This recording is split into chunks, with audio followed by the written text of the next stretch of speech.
Hello viewers, আসসালামু আলাইকুম। আশা করি সবাই ভালো আছেন। আমিও আলহামদুলিল্লাহ ভালো আছি। অনেক দিন হয়েছে আমি আমার পেজে কোনো লং ভিডিও দেই না। কিছুটা আলসেমির কারণেই দেওয়া হচ্ছে না। তো আজকে অনেক দিন পরে আমি একটা লং ভিডিও নিয়ে আসলাম। ভিডিওতে আমি বিকালে স্ন্যাক্স কি খাবো সেই রেসিপিটা আপনাদের সাথে শেয়ার করব। তো দেখতে থাকুন পুরো ভিডিওটি। ভিডিওর শুরুতেই আপনারা দেখতে পেয়েছেন যে আমি একটা বাটিতে কিছু পরিমাণ পাস্তা নিয়ে নিয়েছি। এখানে কয়েক রকমের পাস্তা মিলানো আছে। আমি সবগুলো পাস্তা সিদ্ধ করে নিয়েছি।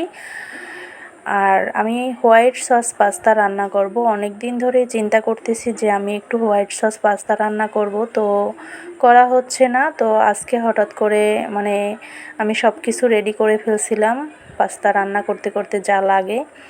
এখানে আমি চিকেনের বুকের মাংস নিয়ে নিয়েছি কিছু, আর ঘরে আমার ক্যাপসিকাম ছিল।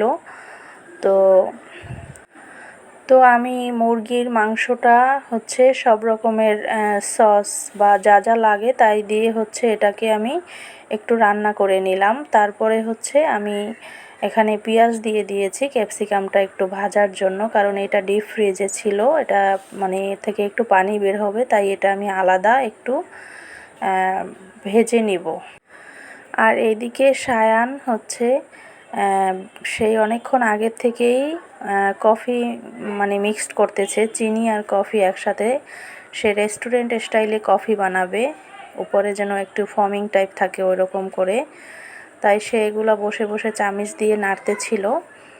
আমি একটু ফাঁকে আবার ভিডিও করে নিলাম। তারপরে এই যে আমার ক্যাপসিকামটা ভাজা হয়ে গেছে, আমি সাথে চিকেনটা মিক্সড করে নিলাম। তারপরে এদিকে হোয়াইট সস বানানোর জন্য যেগুলো দরকার আমি সেগুলো সব একসাথে দিয়ে সসটা বানিয়ে নিলাম। এরপরে সস বানানোর পরে আমি সসের সাথে সিদ্ধ করা পাস্তাগুলো দিয়ে দিলাম এবং সাথে যা যা লাগে সবগুলো অ্যাড করে দিয়েছি। সাথে ওই যে মুরগির মাংস, তারপরে ক্যাপসিকাম যে ইরাটা আমার রেডি করা ছিল সেটাও পাস্তার সাথে মিক্সড করে ফেললাম। তবে পাস্তাটা আমার একটু বেশি সেদ্ধ করা হয়ে গেছিলো, নাড়তে নাড়তে অনেকটা ভেঙে গেছিলো। পাস্তাটা আর একটু কম সেদ্ধ করলে ভালো হতো।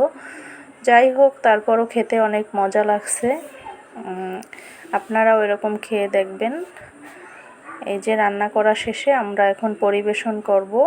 এই যে বাটিতে উঠিয়ে নিলাম আমি, সায়ানের বাবা এবং আমার ঘরে আরও একজন গেস্ট ছিল তার জন্য। তারপরে এই যে কফিটা তাদের সায়ানের প্রায় রেডি করা হয়ে গেছে। তো ভাবলাম যে আমরা আগে পাস্তাটা খাই, তারপরে কফিটা বানাবো। আর পাস্তা খেতে খেতে আমাদের মাগরিবের রক্ত হয়ে গেছিলো, তো ভাবলাম কফিটা মাগরিবের নামাজের পরেই খাবো। তারপর এই যে আমরা মাগরিবের নামাজ শেষ করলাম, এরপর কফিটা বানানো হয়ে গেল। এই যে একদম কফিটা খেতে অনেক মজার ছিল, উপরে একদম রেস্টুরেন্টের মতোই ফোম হয়েছিল। ধন্যবাদ, সবাই ভালো থাকবেন।